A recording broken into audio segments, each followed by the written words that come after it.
Hola, buenas tardes.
Buenas tardes.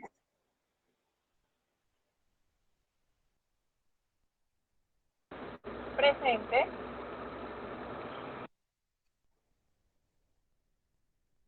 Presente.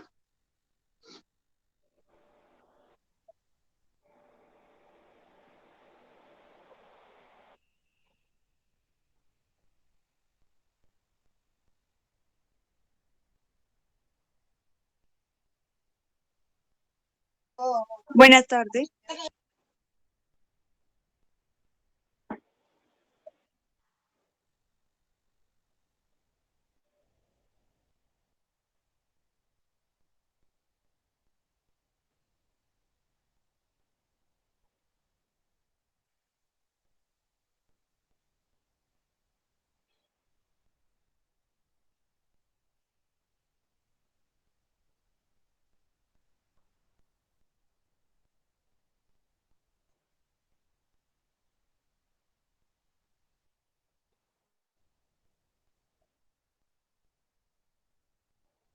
Hola a todos, buenas tardes. Buenas tardes.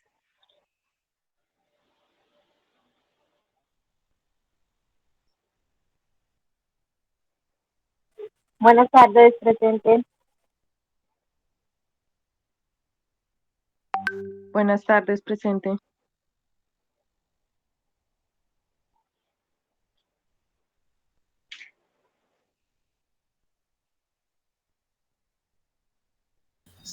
Buenas tardes para todos presente.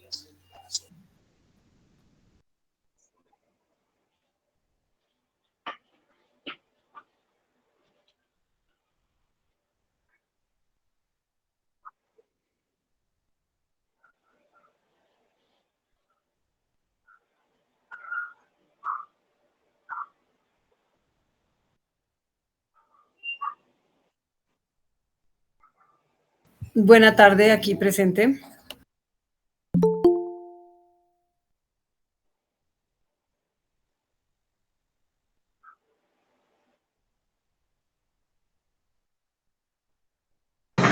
Hola, presente.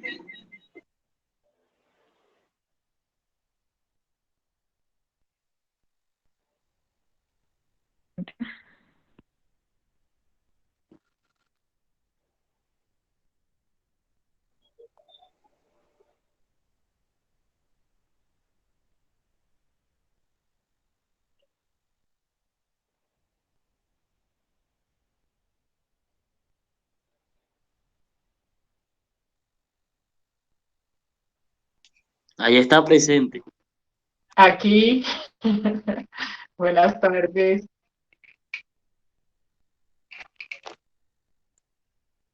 Presente.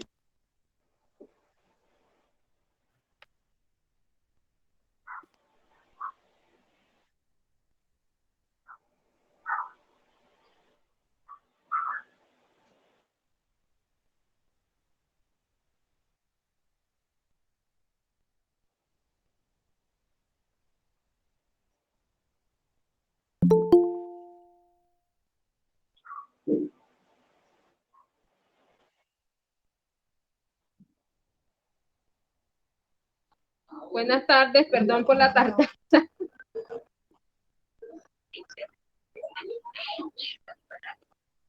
Buenas tardes para todos y todas. Buenas tardes. Buenas Bueno, tardes. Buenas tardes. entonces, hoy vamos a tener un tema muy interesante que son los microorganismos y las ETAs, que son también causadas por los microorganismos. La primera parte, pues vamos a hablar de los microorganismos. No me interesa que se aprendan los nombres ni nada de eso, sino lo importante es qué causan en los alimentos los microorganismos presentes. ¿Listo? Entonces, iniciamos. Muy buenas tardes para todos, bienvenidos. Y entonces ya empezamos la clase. ¿Qué son los microorganismos? Pues como ustedes saben, o si no, son seres vivos microscópicos. ¿Qué quiere decir? ¿Qué quiere decir microscópicos? Que son demasiado pequeñitos, que a simple vista no los podemos ver. Únicamente los podemos ver con microscopios. Entonces, empezamos, como siempre, me encanta escribir para que ustedes puedan también ir anotando en sus apuntes para las evaluaciones. Espero que las evaluaciones de la clase anterior, son 2, hayan podido resolverlas y al final, después de esta capacitación, también les iré a pasar por medio de Marcela las otras 2 de esta capacitación. Entonces, los microorganismos son seres vivos microscópicos.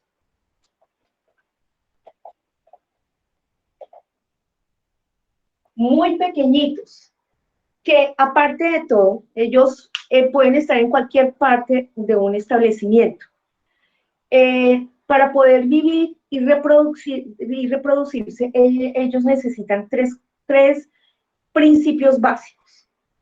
¿Cuáles son? Ellos necesitan, para poder vivir y reproducirse,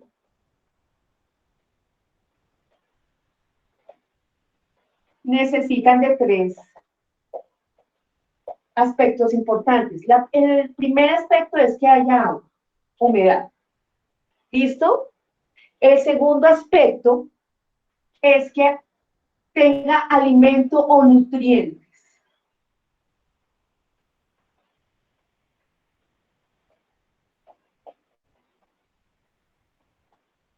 Y el tercero es que haya buena temperatura.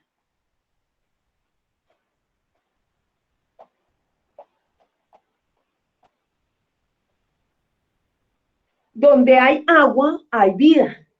Por lo tanto, hay crecimiento microbiano. ¿Listo? Entonces, en cualquier lugar donde exista el agua, en los alimentos, en el ambiente, va a existir microorganismos. Si hay alimentos nutrientes, cualquier cosa para ellos, porque hay muchas variedades de microorganismos, cualquier cosa para ellos es alimento nutrientes. Voy a dar un ejemplo. No sé si ustedes se han dado cuenta en las goteras de la casa. Cuando empieza a haber una filtración de agua, se empieza a ver negrito. ¿Qué quiere decir? Que hay ahí microorganismos empezando a actuar. Están cambiando de color. ¿Listo? La pared. Cuando hay mucha humedad, el ambiente es muy húmedo, por lo general, cuando no se pega bien, las baldosas empiezan a caerse, Entonces dice, ay, se está despegando, pero es porque los microorganismos empiezan a actuar y empiezan, para ellos ese cemento, esa pared es nutrientes. Cualquier cosa puede ser nutrientes porque existen muchísimas variedades. Y buena temperatura. A ellos les encanta la temperatura ambiente. No sé si alguno se acuerda a qué grados centígrados va la temperatura ambiente. Entonces a ellos les gusta la temperatura ambiente.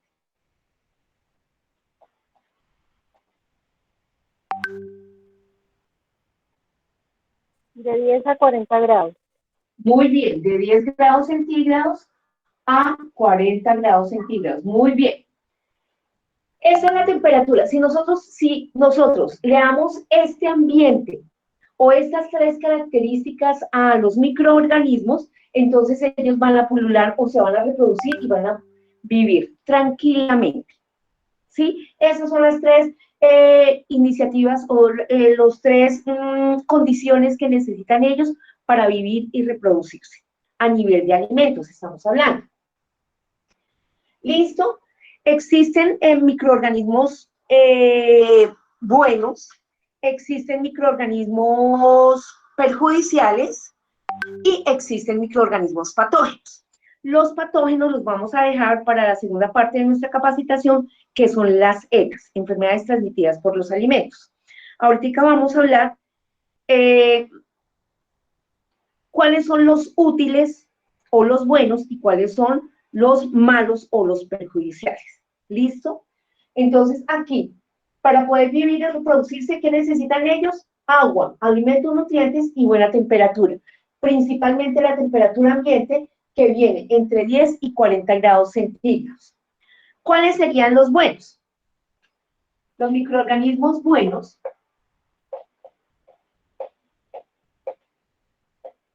son los que nos pueden transformar o ayudar en algunos alimentos. Por ejemplo, en la industria de los lácteos,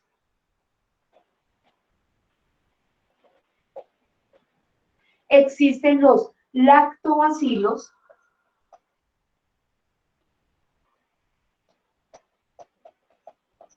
ay, perdón, yo me pasé de aquí, y probióticos. Y en la industria de la panadería,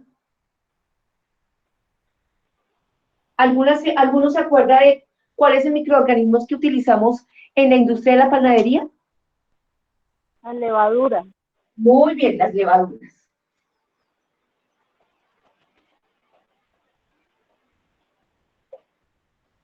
En los lácteos, los lactobacilos son los que utilizamos para, es el cuajo, que bien lo llamamos el cuajo, para transformar la leche en queso, yogur, kumis, etc.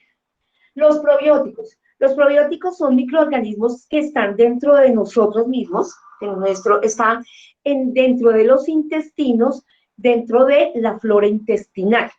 ¿Qué hacen ellos? Ellos ayudan a complementar la función de la flora intestinal, que es que cuando nosotros consumimos el alimento, cada uno de los órganos va cogiendo lo que le sirve. Cuando llega la flora intestinal, que es casi el bagazo, la flora intestinal y estos microorganismos probióticos, lo que ayudan es a terminar de obtener lo último que les sirve al organismo y nos ayuda a evacuar fácilmente aquellos elementos que tienen que salir. A través del tiempo nosotros vamos eliminando, desde pequeños, con los malos hábitos alimenticios, vamos eliminando la flora intestinal y por lo tanto los probióticos. ¿Cómo? Cuando comemos muy salado, muy picante, muy frío, muy caliente, los hiperácidos. Todo esto va ayudando a que se vayan muriendo los probióticos. En la industria de los lácteos, ¿qué dijeron? Vamos a tratar de de proveer a un alimento que le guste a todo el mundo para que vayamos a evacuar. Cuando se terminan o se eliminan los probióticos dentro de la flora intestinal, lo que pasa es que con el transcurso de los años nosotros vamos a entrar al baño y empezamos a pujar con la necesidad y las ganas de entrar al baño a hacer nuestras necesidades, pero no podemos, no nos sale. ¿Por qué? Porque no hay probióticos que nos ayuden a evacuar fácilmente. Entonces, la industria de los lácteos, ¿qué dijo? Pues coloquemos los probióticos en yogures, como el Yogs, el Regeneris, que comercialmente lo que hacen es eso, que uno toma este alimento y ayuda a evacuar. Pero pues esto ya lo sacaron a nivel comercial, pero hay alimentos como la pitaya, como la papaya, que nos ayudan a evacuar fácilmente. Pero a lo que me refiero es que también nosotros tenemos dentro microorganismos y también ayudan a nuestros órganos a hacer alguna función, a fortalecerle alguna función, como son los probióticos. En la industria de la panadería existen las levaduras. Las levaduras es un microorganismo que les encanta el azúcar. Cuando el panadero va a hacer su pan, entonces mezcla todos los elementos, que la harina, los huevos, azúcar, un poquito de sal, margarina, leche, grasas y la levadura, y todo lo homogeniza, todo lo parte, lo trata de mezclar, que quede a nivel general de igual cantidad en todo lado del pan. Entonces ellos utilizan como una especie, es una cilindradora en donde la masa la están formando, la meten en este aparato, ella sale como una hojita y vuelven y amasan y otra vez la vuelven allá y sale otra hojita porque están homogenizando, están llevando las partículas de cada uno de estos elementos de iguales cantidades para toda la masa. Cuando ya termina, cuando ellos ya sienten que está todo bien homogenizado, entonces lo que hacen es lo conducen a como una especie de troqueladora, que es como la que parte las tortas, como las tortas que vienen para el cumpleaños, que ya vienen partiditas. Eso es lo que hace.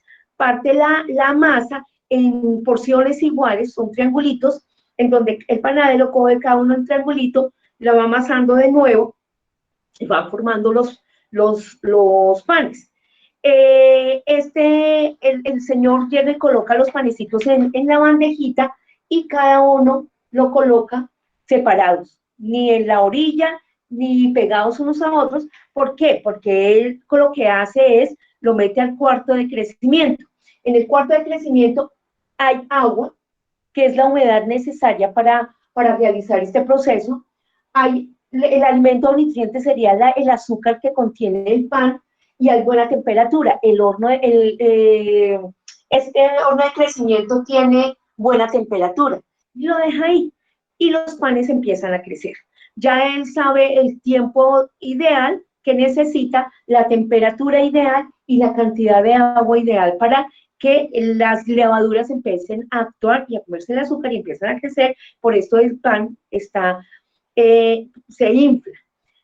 No sé si ustedes habrán comido pan sin levadura y pan con levadura. Son totalmente diferentes. El pan sin levadura es mucho más apretado, mucho más pesado. El pan con levadura es sus orificios es mucho más esponjoso y menos pesado. Entonces, si está calientito, uno muchas veces el pan lo puede aplanar y queda como una boleadita. Eso no lo puede hacer con pan sin levadura. ¿Listo? ¿Hasta aquí comprendido? Sí, señor. Bueno, muchas gracias. Bueno, estos serían, y hay muchos más, unos que forman los sabores y los aromas de diferentes procesos dentro de la industria de los alimentos. Los que más conocemos son estos, y los que más nos interesan, que es lo que tenemos que ver a diario. ¿Listo? Bueno, y existen los microorganismos malos. ¿Qué es lo que hacen los microorganismos malos? ¿Quién me dice? ¿Descomponen? Exactamente, empiezan a descomponer los malos descompone. Descompone. Los alimentos, ¿qué es lo que hacen? Unos van a cambiar el color, otros el olor, otros la textura y otros el sabor, ¿cierto? Voy a dar un ejemplo. Cuando una carne empieza a descomponerse, ¿de qué color se pone? Como negrita, cafecita, verdecita, ¿cierto? ¿Cómo es la textura? Babosa. ¿Cómo es el olor? Fétido, porque la sangre de la carne empieza a descomponerse cuando está cruda. Y yo creo que una carne, cuando la vemos en estas condiciones, no la vamos a probar. Otro ejemplo, una fruta, un banano, cuando se empieza a descomponer, ¿de qué color se pone? Negrita, ¿cierto? Como café. ¿Cómo es la textura? Blanda. ¿Cómo es el olor? El olor es como a vinagre. Y el sabor, yo creo que alguna vez hemos probado un banano que está empezando a descomponerse y no es el natural del banano, ¿cierto? Entonces, hay unos microorganismos que empiezan a cambiar el color, olor, sabor y textura. ¿Listo? Cambian olor, color, sabor y textura.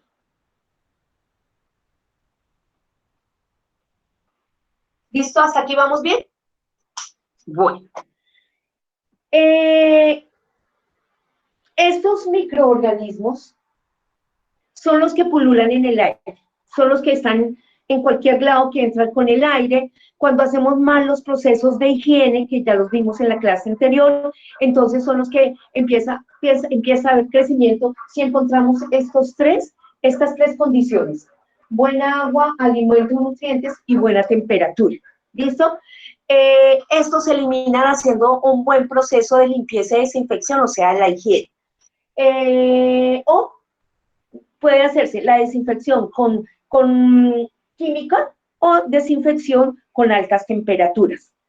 El otro, lo que vamos a ver en la segunda parte de nuestra capacitación, que son las zetas, que son los microorganismos patógenos, esos no se eliminan con estos procesos. Y ya más adelante les explicaré. Entonces, vamos a ver ahora cómo actúan los microorganismos con respecto a las temperaturas. ¿Por qué es tan importante tener en cuenta las temperaturas? Entonces, hasta aquí vamos bien. Voy a borrar. Los microorganismos de este estilo, cuando encuentran estas... Ay, perdón. Amor, que me está llamando.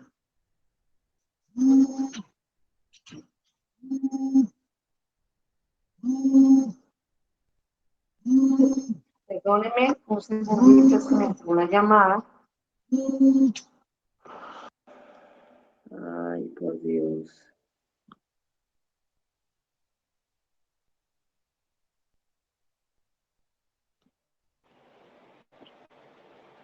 Discúlpeme, es que me entró una llamada y no sabía. Esta tecnología me abruma un poquito, pero ya creo resolver. ¿Todos me están escuchando? Sí, señora. Ay, bueno, disculpen. Sí, señora. Entonces seguimos. Los microorganismos, cuando encuentran estas tres condiciones, empiezan a crecer aproximadamente cada 15 minutos, se empiezan a duplicar. Eso en biología se llama mitosis o meiosis, que tiene estas tres condiciones y entonces uno se convierte en dos. A los 15 minutos ya no hay dos, sino hay cuatro, y así se van multiplicando progresivamente, se van duplicando, entonces ya no tenemos dos, ya a los 15 minutos tenemos cuatro, 8, 16, 32, 64, 100, 128, etcétera, etcétera, etcétera. De manera que a las horas ya tenemos millones de ellos y ya podemos verlos, pero como una masa. Ya están haciendo su función, ya están cambiando el alimento de color, o ya se le está cambiando el olor, la textura y el sabor. Entonces, ¿cómo actúa la temperatura? Vamos a mirar como si nosotros tuviéramos, este fuera nuestro termómetro, ¿cierto? Entonces, aquí está la temperatura 0. Hacia la izquierda, mi izquierda, hacia este lado, encontramos las temperaturas negativas, o sea, frío, y hacia mi derecha las temperaturas calientes, o sea, positivas. ¿Listo? Entonces,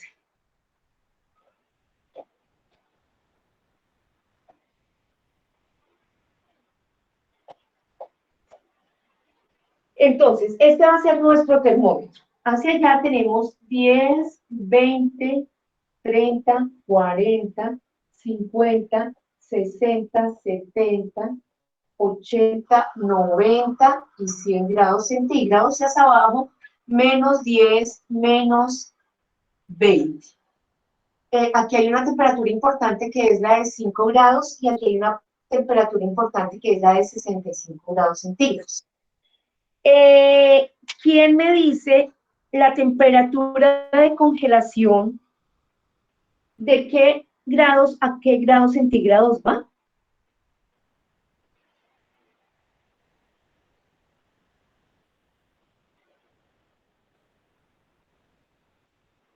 Como de 0 a menos 15.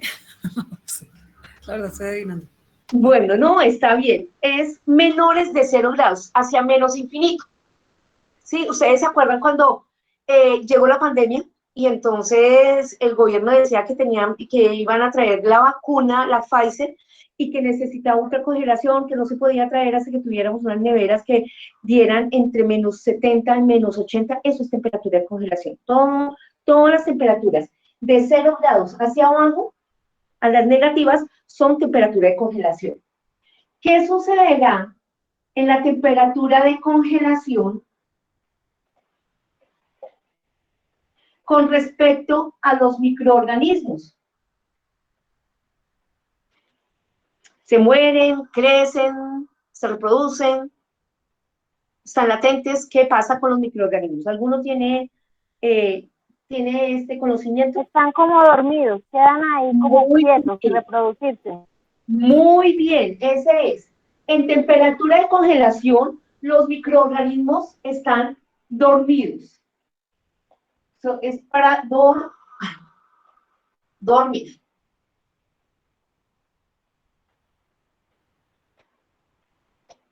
Por lo tanto, no se reproducen.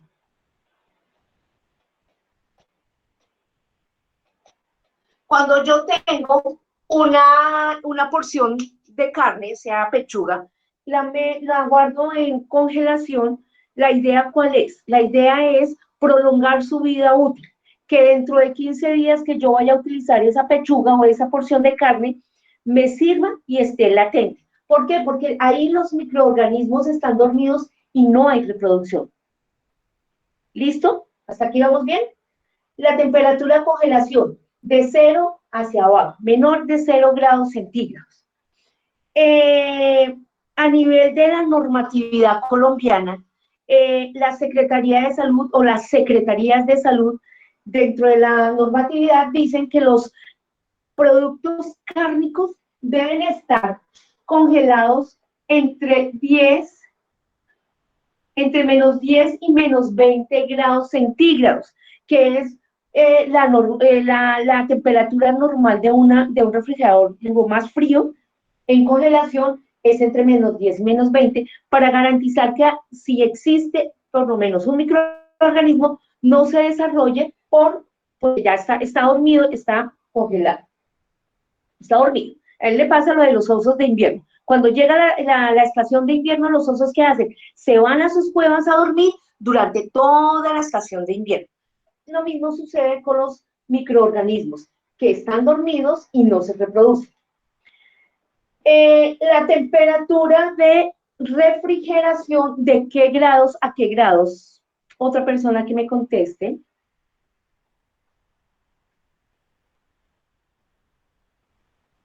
De 1 a 4 grados. Más o menos, pero no. Va entre 0 y 10 grados centígrados. entre 0 y 10 grados centígrados es refrigeración.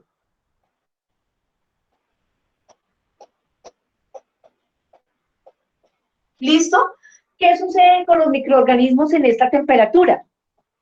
Que los microorganismos sí existe, ya empieza a haber la reproducción, la multiplicación de los microorganismos, pero es lenta, lenta. Entonces aquí es reproducción lenta.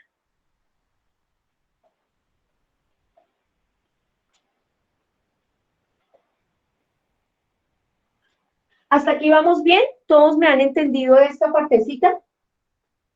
Sí, señora. Bueno, dentro de la normatividad, la Secretaría de Salud dice que cuando tenemos un establecimiento de alimentos y le vamos a dar a nuestros clientes alimentos refrigerados, ¿como cuáles? Los jugos, las ensaladas frías, tiene que estar entre 0 y 5 grados centígrados. ¿Por qué? Porque ahí está, en este tipo de alimentos, los microorganismos están todavía, están latentes, están dormiditos y empieza una reproducción muy lenta. Voy a darles un ejemplo. Yo voy al Fruver y compro cilantro. Como el Fruver tiene todos sus alimentos a la intemperie, a la temperatura ambiente, entonces el cilantro empieza a deshidratarse y lo vamos a ver todo achiladito. Entonces yo lo compro, lo guardo en una bolsita, lo puedo casi enrollar y lo guardo en una bolsita en el refrigerador, ¿cierto? Lo voy a destapar al otro día. ¿Cómo voy a encontrar ese cilantro? El cilantro lo voy a encontrar ya vivo, ya verde, y que si yo le doblo el tallito ya va a partirse, pero voy a encontrar algunas hojitas color marrón, amarillas o negritas. ¿Qué quiere decir? Que ya ahí los microorganismos empezaron a actuar. En esas hojitas ya empezaron a actuar. El resto de cilantro todavía está sin microorganismos. Si yo vuelvo y guardo el cilantro dentro de la bolsita en el refrigerador y lo miro dentro de una semana, ¿cómo voy a encontrar el cilantro?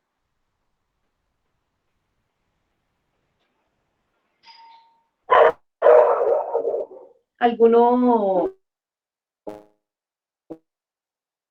que opine? ¿Cómo encontraría el cilantro dentro de una semana guardado en el refrigerador? Está todo contagiado igual, negrito, o sea, todo se va a contagiar, digámoslo así. Totalmente descompuesto, ¿sí? Está totalmente descompuesto. Esto quiere decir que me estoy diciendo, hay una reproducción de microorganismos lenta, pero la hay. ¿Listo? Bueno, seguimos. ¿Quién me dice, ya lo dijeron, la temperatura de ambiente, ¿de qué a qué va? Ya lo habían dicho. De 10 a De 40. 10 a 40 grados. Hablamos juntas. Temperatura ambiente. ¿Qué pasa con los microorganismos a la temperatura ambiente? Encuentran un ambiente ideal para reproducirse. Exactamente. Aquí es donde existe la máxima reproducción. Están contentos. Ahí hay la máxima reproducción de microorganismos.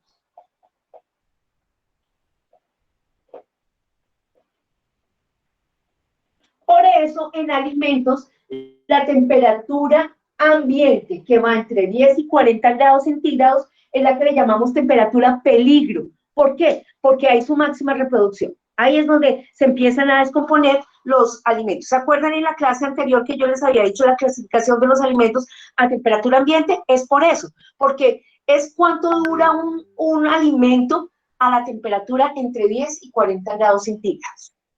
¿Listo? Bueno, entonces esta temperatura la llamamos temperatura ¿qué? Peligro.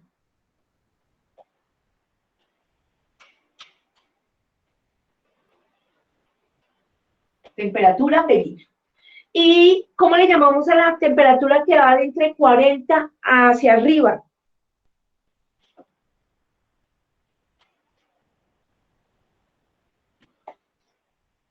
Esa se llama altas temperaturas.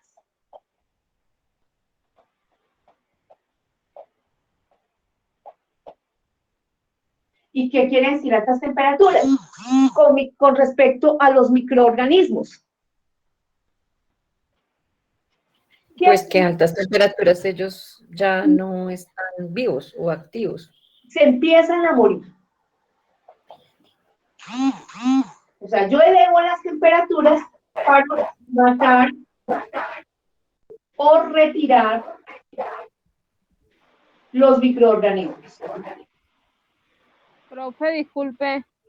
Sí. Luego pues, entre más frío no se le llaman, son bajas temperaturas. Por eso, estas son temperaturas calientes, altas temperaturas. Más frío, mira, congelación son las temperaturas frías. En las temperaturas frías, ¿qué pasa? De 0, menor de 0 grados centígrados. Son los grados negativos, es cuando los microorganismos se duermen y no se reproducen. Yo no congelo un alimento para eliminar microorganismos, no. Yo lo elimino con altas temperaturas. Los más débiles, a 40 grados centígrados, los microorganismos más débiles empiezan a morir. Y hay unos más resistentes. Los más resistentes son los de las carnes y los lácteos, que llegan a resistir más o menos entre 60 y 65 grados centígrados. Aquí los más resistentes son carnes y lácteos. Por eso existe la pasteurización de la leche.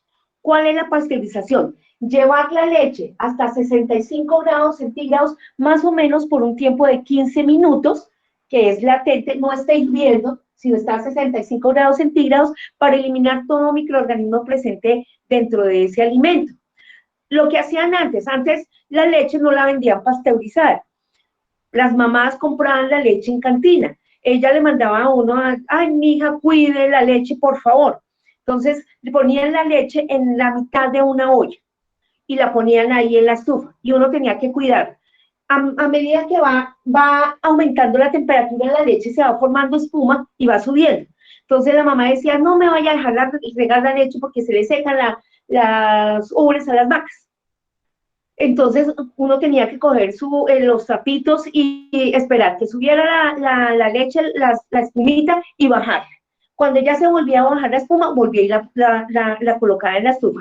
Y así, como unas 5 o 10 veces, no me acuerdo cuánto era. ¿Para qué? Esa es una manera de eliminar microorganismos. O sea, ahí las mamás estaban haciendo la pasteurización, pero no sabían que se llama eso. Eso es pasteurizar. Llevar la temperatura de la leche a 65 grados centígrados para eliminar cualquier tipo de microorganismo que esté presente en ese alimento. ¿Listo?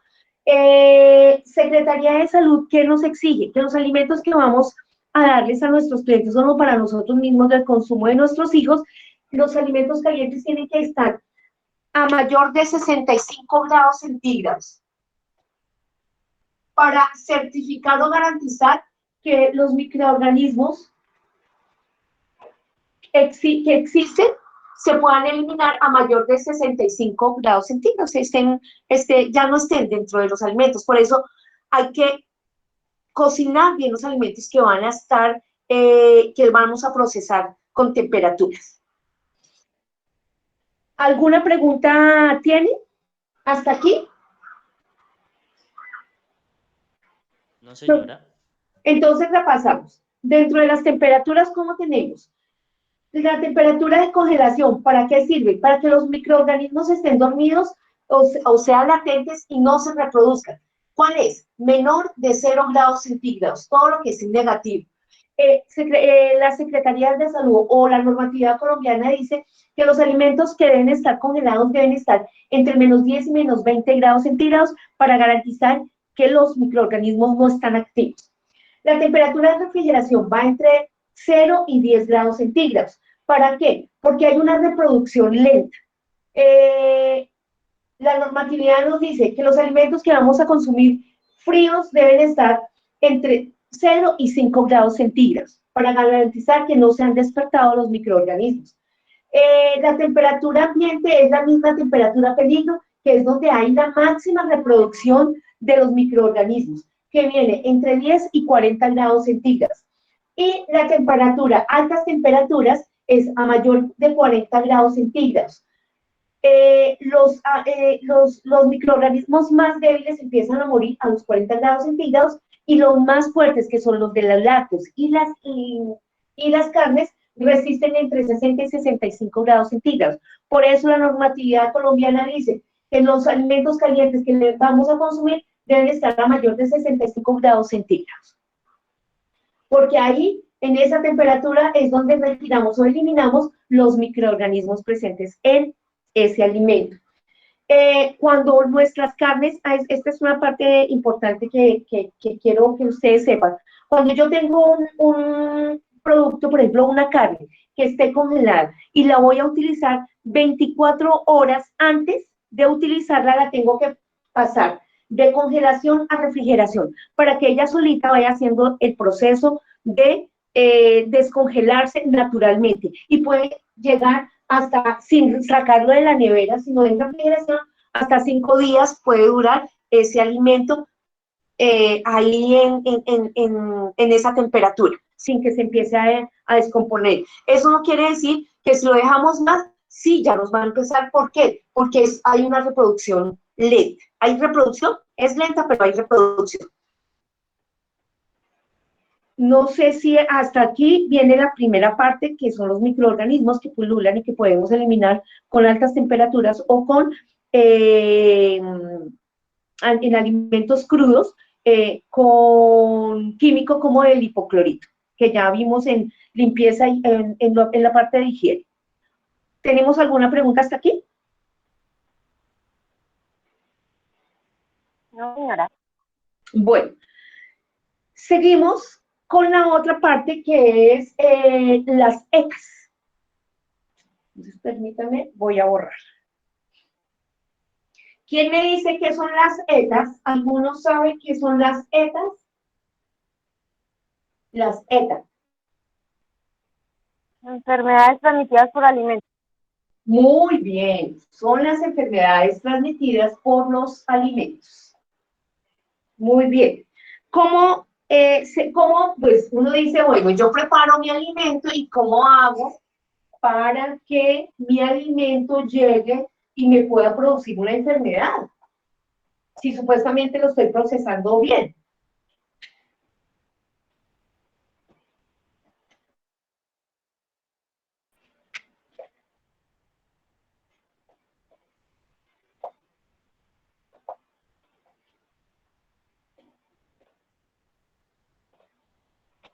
Enfermedades transmitidas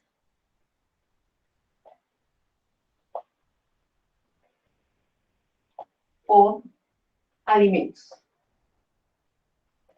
¿Pero qué tipo de alimentos? Son alimentos contaminados.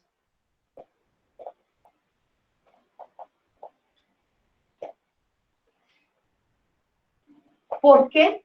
Por microorganismos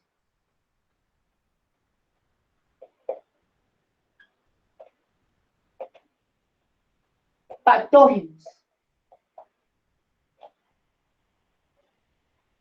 ¿Qué quiere decir patógenos?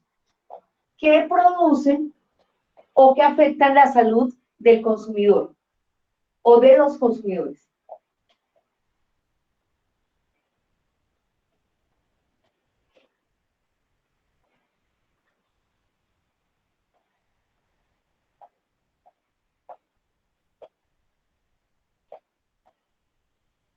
¿Listo? ¿Se acuerdan en la clase anterior que vimos que existían alimentos no aptos para el consumo humano?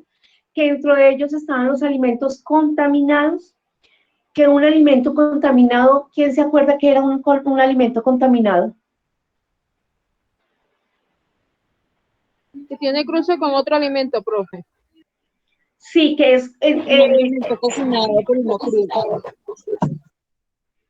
Bueno, sí, también. Recuerden que un alimento contaminado es cuando le llega al alimento algo que no pertenece a él, ¿cierto? Que hay 5 clases de alimentos contaminados. Hay 5 clases de contaminación, perdón, en los alimentos. que es contaminación física, que es la que puedo ver, contaminación química. ¿Alguien quiere opinar?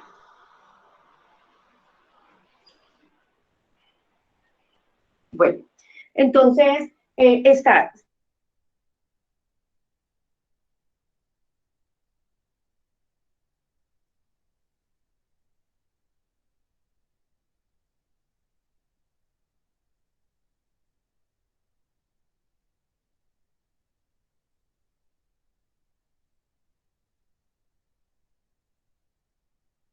Dos formas de contaminación son las física, la química, la biológica, la ambiental y la cruzada, que la mencionó la compañera. Exactamente, muy bien. Esas son las 5 tipos de contaminación. Contaminación física, que es cuando yo puedo ver lo que le cayó al alimento. Puedo ver el pelo, la piedra, la uña, la cosita la fibra de la sabra, etcétera, etcétera. Puedo ver. La química es cuando al alimento le cae algún químico, el jabón, un perfume, el esmalte, gasolina, fungicidas, el alcohol, el hipoclorito, cualquier cosa, cualquier tipo de químico que cae dentro del alimento, que la puedo oler por el olfato, o por al degustarla. ¿Listo? La contaminación cruzada. La contaminación cruzada es cuando mezclo alguno de los dos tipos de alimentos diferentes, cuando está lo sucio con lo limpio, cuando está lo crudo con lo cocinado. Está la contaminación ambiental, cuando son los malos olores causados por las basuras, por los sifones, por los sanitarios, cuando el aire o el viento trae el smog o levanta polvo. Y la contaminación biológica,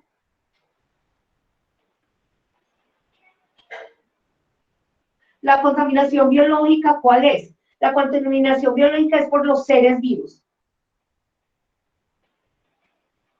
Y entonces veíamos que cuáles son los seres vivos que nos... Entonces, están los animales, están los insectos, están el humano y están los microorganismos.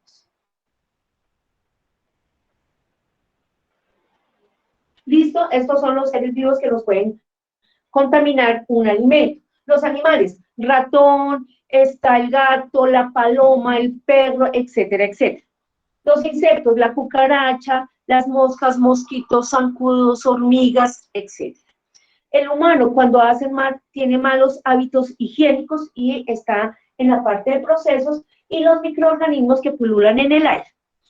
Estos tres son transportadores ¿de qué? De microorganismos patógenos que vienen generalmente de las enfermedades de estos seres vivos o de las heces o el estiércol o la materia fecal, como le queramos decir. ¿Listo? Entonces, seguimos con esta partecita. Bueno, hasta aquí me he dado a entender. ¿Me han entendido lo que trato de explicarles? Sí, señora. Bueno, muchas gracias. Entonces, las ETA son enfermedades transmitidas por los alimentos. ¿Qué tipo de alimentos los contaminados? ¿Por quiénes? Por microorganismos patógenos. ¿Que afectan? ¿Cuáles son los patógenos? Son los que afectan la salud de los consumidores. Entonces, hay diferentes tipos de contaminación: física, química, cruzada, ambiental y biológica. La biológica es la que más nos afecta aquí.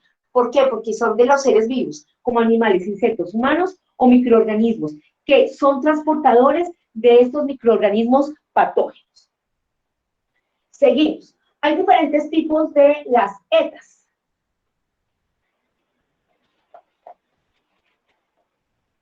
Entonces, hay las enfermedades causadas por las tetas. Gracias. Perdón, voy a tomar mi agüita. Las enfermedades causadas por las tetas son, tenemos las infecciones alimentarias,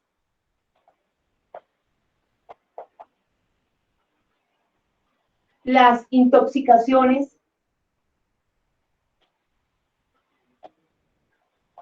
alimentarias,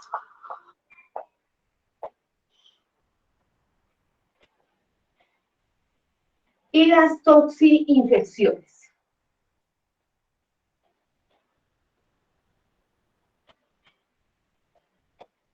Alimentarias. Entonces, antes de definirlas estas, quiero que, bueno, yo les estaba hablando que los microorganismos patógenos que vienen de enfermedades de los seres vivos, como animales o como el ser humano, tienen una toxina, están protegidas por una toxina, que es como una especie de caparazón, que con altas temperaturas no las puedo eliminar. ¿Cuál es la manera de eliminar estos microorganismos? Estos microorganismos, sí, los microorganismos patógenos. Únicamente cuando están dentro de la enfermedad, cuando son de enfermedades. Cuando está el animal con una enfermedad. Digamos, al ganado le dio brucelosis. Llegó el veterinario, las empezó a tratar y les empezó a aplicar antibióticos. Los microorganismos patógenos únicamente se eliminan, aquí lo escribo así,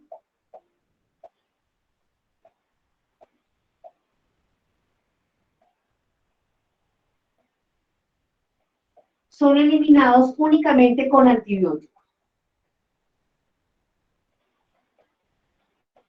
Cuando están dentro del animal, cuando el animal está vivo, el veterinario le aplica antibiótico para eliminar los microorganismos patógenos. Los microorganismos patógenos tienen como una especie de protector que se llama toxina.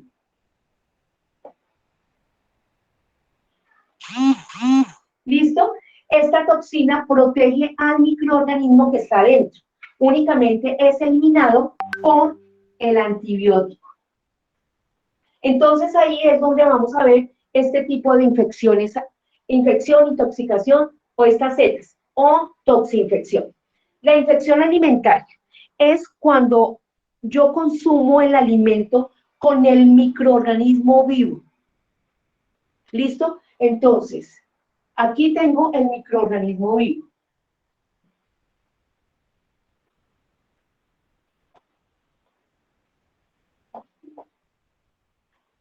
Y no hay toxina. ¿Listo? En las infecciones alimentarias. Las intoxicaciones alimentarias es cuando consumo, cuando alcanza a eliminarse el microorganismo, pero me estoy consumiendo la toxina, o sea, es una intoxicación alimentaria porque la toxina es como una especie de químico. Entonces, consumo la toxina, pero no el microorganismo.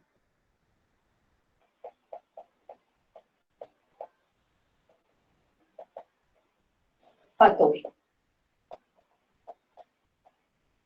¿Listo? Y la toxinfección es cuando consumo el microorganismo junto con la toxina. Entonces son las dos. Microorganismo vivo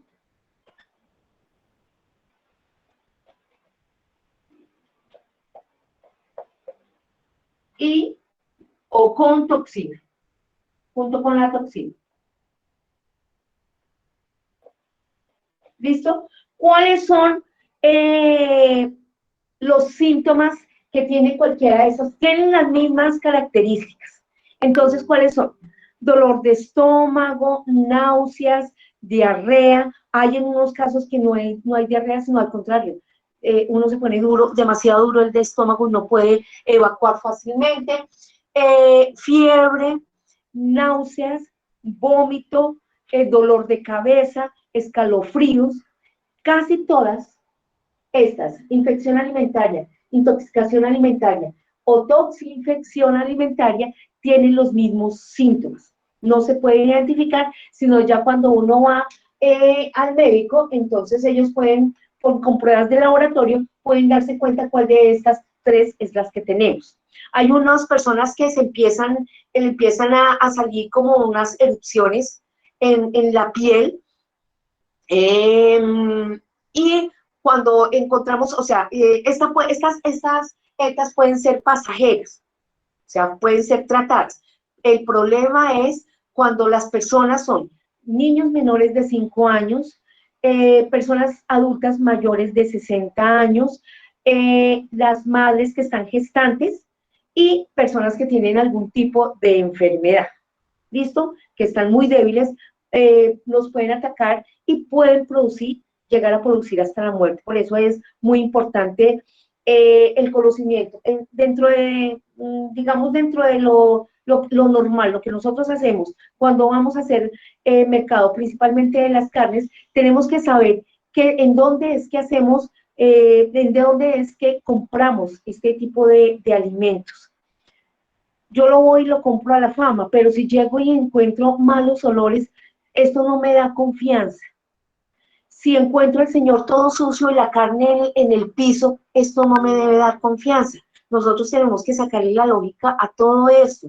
O sea, yo tengo que verificar que la parte donde voy a comprar algo para consumirlo tiene que ser mínimamente higiénico, que no huela a sucio, a descompuesto, que aparentemente esté, ¿por qué digo aparentemente? Porque muchas veces uno ve todo limpiecito y llega y hay malos olores, ¿cierto?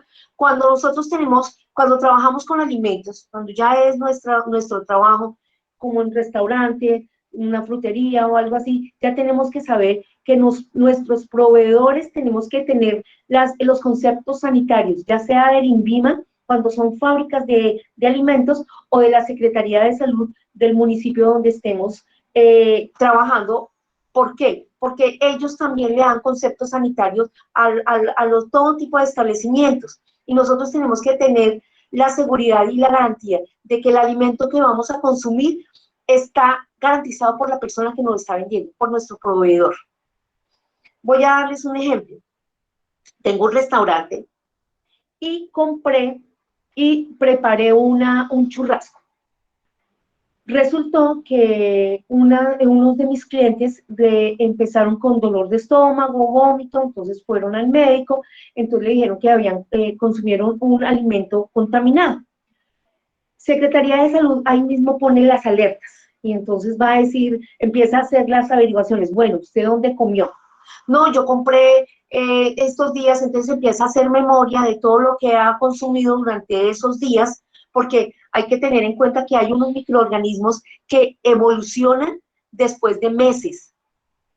Entonces empiezan a hacerle a uno, dependiendo del tipo de microorganismo que encuentre en los análisis. Entonces, ¿usted qué consumió? Bueno, les dice, bueno, yo consumí, por ejemplo, un churrasco en tal restaurante. Entonces llegan al restaurante, ellos verifican primero cómo son el manejo higiénico que le está dando a los alimentos, cómo son las BPM, si las está practicando o no, y si los proveedores están certificados, o sea, tienen concepto sanitario favorable. Eso es lo que uno hasta ahí puede llegar. O sea, yo garantizo de que al proveedor que le estoy comprando la carne, le hicieron la visita y tiene concepto sanitario favorable, porque yo no puedo ir a hacerle la visita y no puedo ir a calificar. Los entes, como Secretaría de Salud, son los únicos que pueden ir a verificar, o el INVIMA, que pueden vender ese producto. Entonces, como ya vieron que todos estamos haciendo las cosas bien dentro de mi restaurante, entonces ya ellos dicen, bueno, muestre que les dieron su proveedor de carne, qué fue lo que le dio. Entonces uno muestra, dice, mire, esta persona está en esta dirección, y ellos ya nosotros como restaurante nos lavamos la mano porque hicimos bien los procesos, que es garantizar que yo lo que estoy comprando tiene garantía de que no viene contaminado. Ellos ya se guían a la fama, verificarían todos los procesos, cuál fue el concepto, y de ahí, si bien también los procesos bien, van al beneficiario o al matadero a ver si los veterinarios hicieron bien su proceso en la elección del animal para el sacrificio. Entonces, eso es una cadena que nos corresponde a todos. Por eso siempre es importante que nuestros proveedores nos traigan conceptos sanitarios favorables del producto que nos están vendiendo y las fichas técnicas. ¿Qué otra cosa aquí podemos verificar?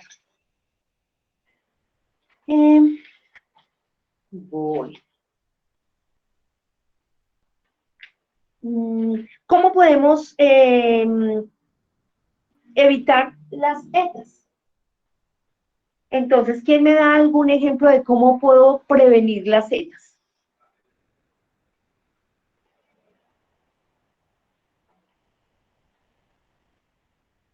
Tomando vitaminas, creo, no sé. ¿Cuándo qué? Perdóname.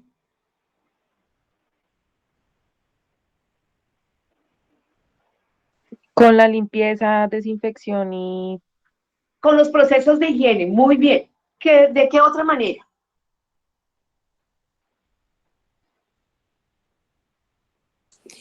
Seguimiento que hacemos a los distribuidores, a nuestros productos. Hacerle seguimiento.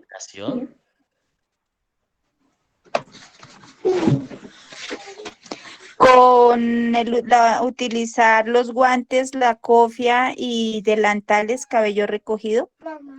Sí, las buenas prácticas de manufactura. Bueno, en lo de los guantes, a ver, todo depende de cómo estemos en salud nosotros. Siempre he dicho que, y tengo el concepto de que es más fácil trabajar a mano limpia, porque yo fácilmente me puedo lavar las manos y desinfectar, hacer bien el proceso de lavado de manos, y puedo asegurar que estoy procesando bien, ¿cierto? Cuando termino de hacer el proceso, me vuelvo y me lavo y me desinfecto, es para que de pronto algún químico natural del alimento no me vaya a afectar. Hay, por ejemplo, hay alimentos como la sanguaza de las carnes o como el tomate que nos sacan un salpullido, como una especie de alergia, y empezamos a rascarnos. Cuando tenemos ese problema con este tipo de alimentos, sí es importante utilizar guantes, pero los guantes deben ser solamente para el trabajo y el trabajo que estoy haciendo, o sea, en el día, y que sean desechables. No los guantes para manipular alimentos que son como de bolsita, esos transparentes no. Esos son más que todo cuando yo trabajo comidas rápidas, entonces porque me da más facilidad y puedo manipular bien los alimentos. Pero cuando estoy haciendo procesos, sí es mejor unos guantes especiales para trabajar, colores claros, nunca color oscuro. Los guantes oscuros, pues yo les voy dando un tipcito de cada cosa, de lo que me voy acordando, que creo que es importante. Entonces, los guantes oscuros principalmente se utilizan es cuando hacemos lavado de los baños, de piso, canecas, todo lo que son de mugre muy fuerte. Los guantes claros sí sirven para manipular alimentos, creo que son de nitrilo, algo así, que se puede utilizar y se deben tratar. Cuando yo tengo guantes en mis manos, se deben tratar como si fueran mis manos, o sea, los tengo que hago un proceso, me lavo los guantes, las manos con los guantes puestos, los desinfecto y sigo haciendo el otro proceso. Pero para mí, si yo tengo mis manos sanitas, entonces para mí es mucho más fácil procesar sin guantes. Hay personas que se cortaron, se quemaron o tienen algún sarpullido, entonces sí con guantecitos, pero lo mejor es hacer otro proceso que no tenga nada que ver con la transformación del alimento. ¿Qué otro factor debo tener para evitar las ETAs?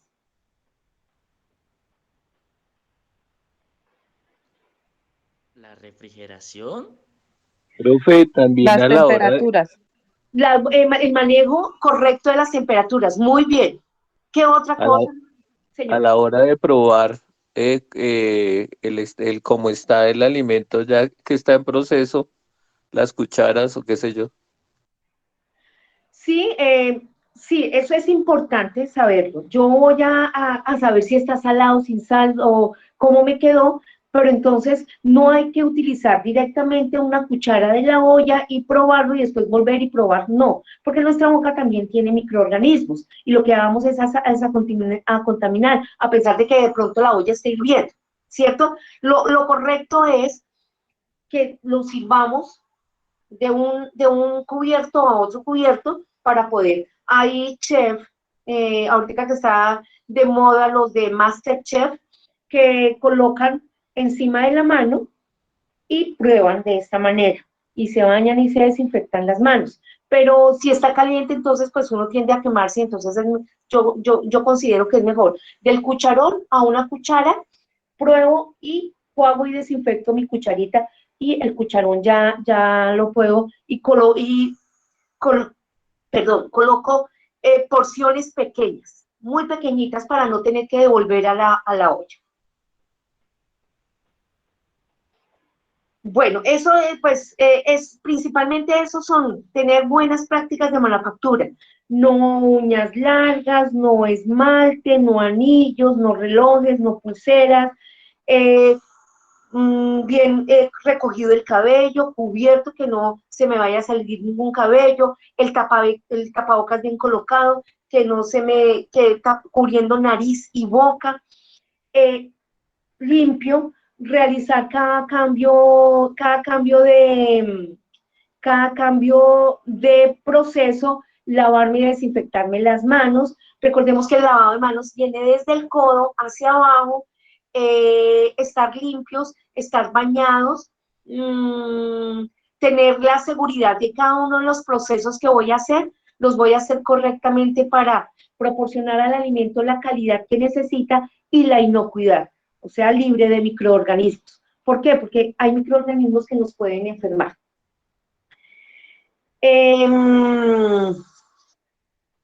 Yo no sé si hablé muy rápido.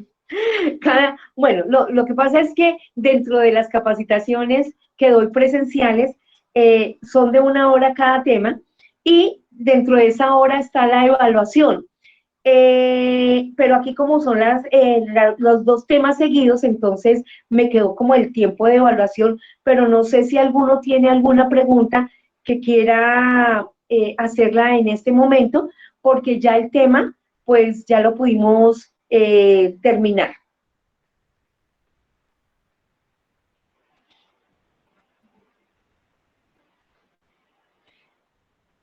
No, Para el manejo de los huevos, señora. por ejemplo, ¿cómo se debe manejar la parte de los huevos tratándose de lo de la salmonela y esas cosas? Eso, bueno, lo que pasa, bueno, tenemos que tener cuidado, sí, porque hay unos huevos que llegan untados de popó de la gallina y dentro del popó de la gallina es donde viene la salmonela, ¿cierto? Entonces, en alguna parte estaba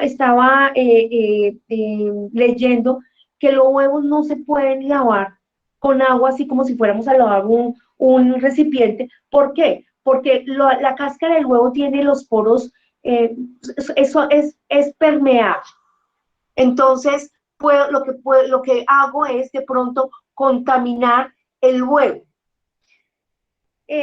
La mejor manera de lo que yo he leído es coger como una especie de pañito limpio y desinfectado y tratar de retirarle lo más posible, sin humedecer y sin hundir y sin untarle nada al huevo, desvanecer el excremento que tiene pegado el huevo. Se recomienda que los huevos deben estar bien cocinados. Mire que aquí en Colombia y principalmente en América Latina, la salmonela existe, la salmonela sí existe, hay que tener cuidado, pero no nos ataca tanto, no viene tanto en los huevos como se presenta, digamos, en los Estados Unidos, que lo que yo les decía en la clase anterior, los huevos allá nunca los dejan a la temperatura ambiente, vienen de refrigeración que están en el supermercado y entran a refrigeración porque allá sí la salmonela este parásito es muy arraigado, muy fuerte en lo que es los huevos. No sé si es por causa de las estaciones, pero lo que es Latinoamérica tenemos el favor de Dios, yo digo, de no tener tanta salmonela, pero sí hay que tener cuidado. Y no hay que lavarlos y desinfectarlos como si fuera cualquier recipiente, no. La idea es limpiarlos lo mejor posible y cocinar los huevos lo más posible, o si no, tratar de no contaminar con las manos cuando vamos a partir el huevo. Profe, y en cuanto al almacenamiento. El almacenamiento, bueno, los huevos en almacenamiento, bueno, los huevos pueden durar hasta 45 días desde el día, lo que yo les decía anteriormente, desde que lo pone la gallina, pero como nosotros no sabemos cuándo lo puso la gallina, bueno, si tenemos una granjita o en nuestra casa tenemos gallinas, pueden durar cuando son temperaturas, también todo depende del ambiente en donde estemos y del clima en donde estemos. Entonces, si es clima frío, entonces un huevo puede durar más o menos entre 40 y 45 días. Yo les doy solamente 30 días, desde el que lo puso la gallina, 30 días cuando hay una temperatura fría, como Bogotá puede ser. Pero cuando son temperaturas calientes, no les doy más de 20 días. ¿Por qué? Porque el huevo, sus componentes naturales, hay agua. Si tenemos buena temperatura y si el microorganismo tiene los nutrientes necesarios, pues va a haber crecimiento microbiano. Y lo que yo les decía, en tierra caliente un huevo, yo si voy a utilizar el huevo, lo que hago es partirlo, olerlo, si está bien, lo preparo y si no, pues lo rechazo, ¿cierto? Pero Sí, profe, puede durar en tierra caliente, en tierra caliente yo que tuve gallinas, no dura más de 20 días, de 15 a 20 días porque él se daña. Sí, claro, por eso les decía que eso es relativo también del tipo de clima donde estemos y la humedad. Todo es importante, todos estos factores son importantes para el crecimiento microbiano. Sí, señora, tiene toda la razón.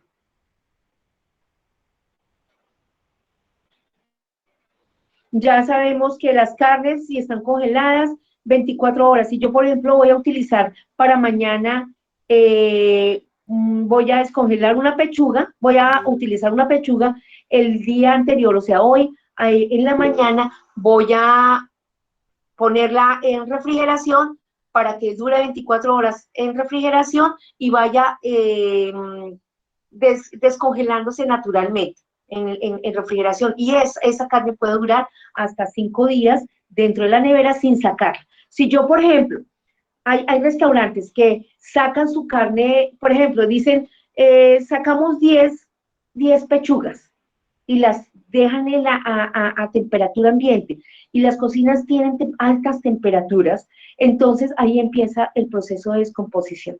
Empiezan a actuar los microorganismos porque encuentran lo ideal, que es agua a buena temperatura y nutrientes.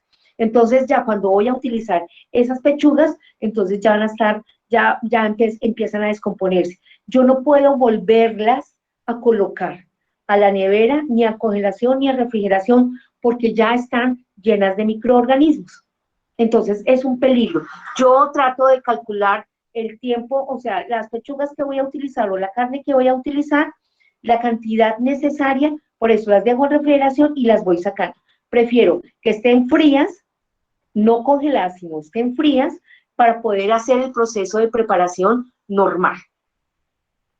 No les aconsejo que una carne que esté congelada y la voy a utilizar ya, la empiece a cocinar, digamos, en olla a presión. ¿Por qué? Porque alrededor va a deshacerse, va a empezarse a deshacerse, pero en el interior va a quedar el témpano de hielo. ¿Algo más? ¿Cómo sería la organización de esos diferentes materiales, hablando de las carnes, para que no haya contaminación cruzada dentro del congelador? Bueno, cuando hacen visita, digamos, si yo tengo un establecimiento y la Secretaría de Salud va a llegar a hacerme visita, lo primero que ellos verifican es que las carnes en congelación o en refrigeración estén separadas en recipientes con tapa y estén separadas. Por ejemplo, tengo un recipiente con las pechugas, otro recipiente cerrados, herméticos, otro recipiente con la carne de res y otro recipiente con la carne de cerdo y otro recipiente con los pescados. Y también dependiendo del tipo, por ejemplo, de pescados, no todos pueden estar mezclados unos con otros. Yo no sé si ustedes se han fijado en el orden que hoy en día tienen las famas o las famas son las carnicerías, en donde solamente tienen aparte todo lo que es pollo, aparte todo lo que es cerdo, aparte lo que es res y aparte lo que es pescado. Eso es lo que se pretende, que no haya mezcla de carnes para que no haya una contaminación cruzada.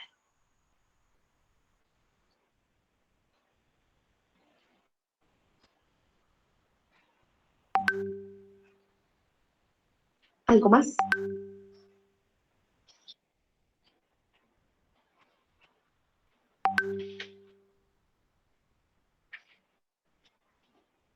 Bueno, les quiero hacer como una especie de lecturita de los microorganismos que pueden actuar, que pueden venir. Es que, perdónenme, yo me voy a quitar las gafas, porque es que no puedo leer con gafas.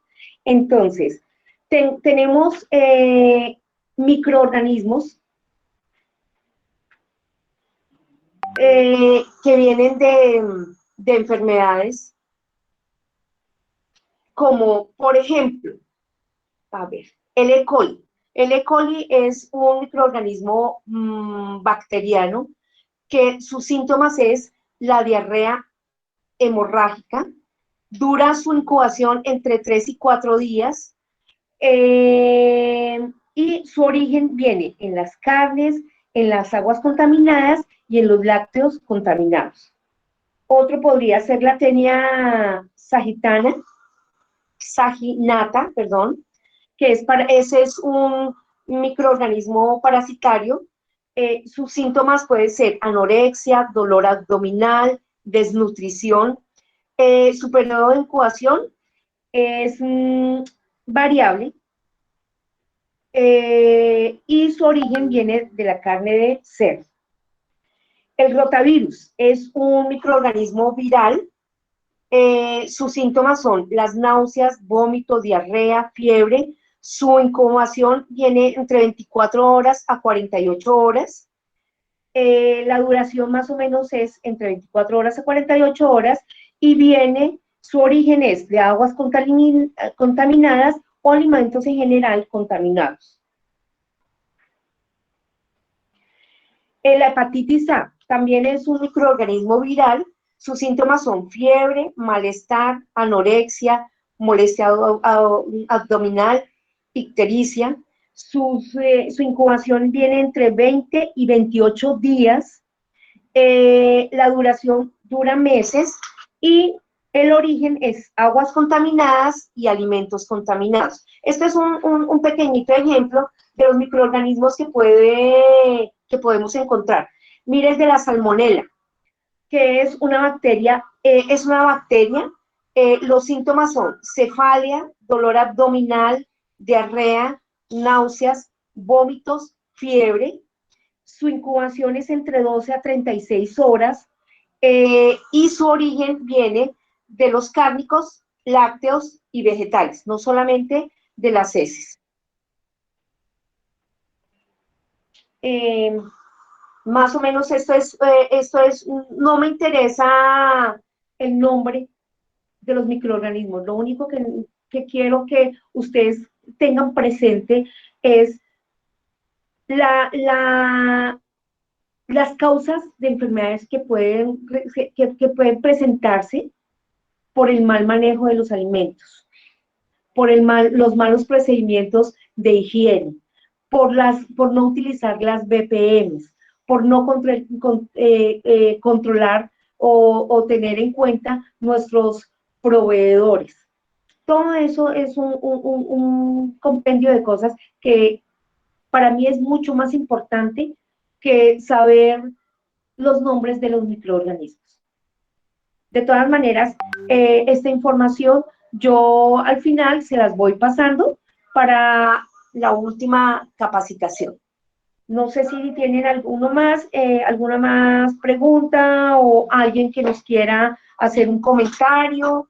Todos los comentarios de ustedes son muy importantes porque eso nos ayuda en nuestra experiencia.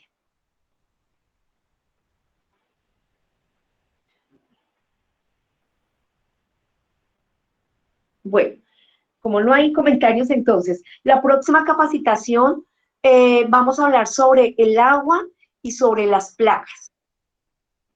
Entonces, aquí vamos a hablar principalmente de las cucarachas y los roedores. Vamos a hablar de la importancia del agua en todos los procedimientos, que esta es más cortita esta capacitación, pero sí lo de las plagas, voy a traer a una persona conocedora de esta parte para que nos dé un poquito de explicación. Entonces, pues atentos, si ustedes tienen dudas, traigan todas las dudas con respecto a las plagas y pues al agua, que es más de información porque ustedes ya tienen todo el conocimiento necesario. Entonces les doy muchas gracias por su atención. Perdónenme un segundito. Discúlpenme.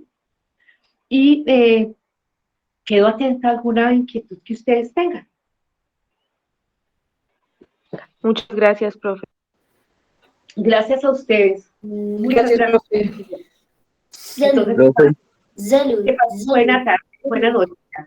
Buenas noches para todos. Gracias, profe. Gracias, hasta luego. Gracias. Gracias, hasta luego. Gracias. Gracias. Gracias, chao.